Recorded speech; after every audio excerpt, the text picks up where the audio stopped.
अस्सलाम वालेकुम दोस्तों, उम्मीद करना सारे ठीक होवोगे। पाकिस्तान में अजकल इलैक्शन की गहमा गहमी है तो इस दिनों सियासतदान ऐसे ऐसे वादे करते हैं कि जिन्हों का आम बंदे की जिंदगी नाल दूर दूर तक तलक ही नहीं होंदा। यानी ऐसियां ऐसियां गल्लां कर जानियां भी जिहड़ियां मुमकिन ही नहीं होंदियां। तो वो ये एक शायर नज़म लिखदा, वो तुहानूं सुणाना।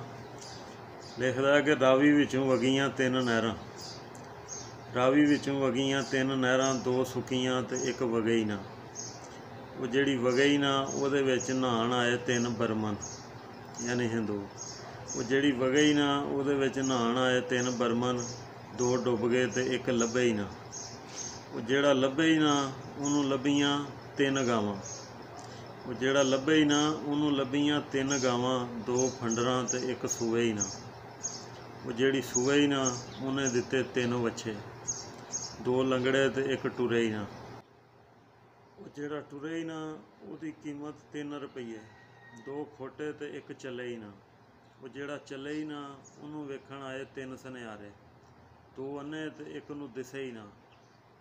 वो जिन्नूं दिसे ही ना उहदे लाइयां तीन मुक्कियां, दो खुंज गईयां ते एक वजे ही ना।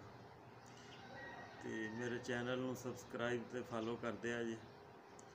मिलते हैं अगली वीडियो च। अल्लाह हाफिज़।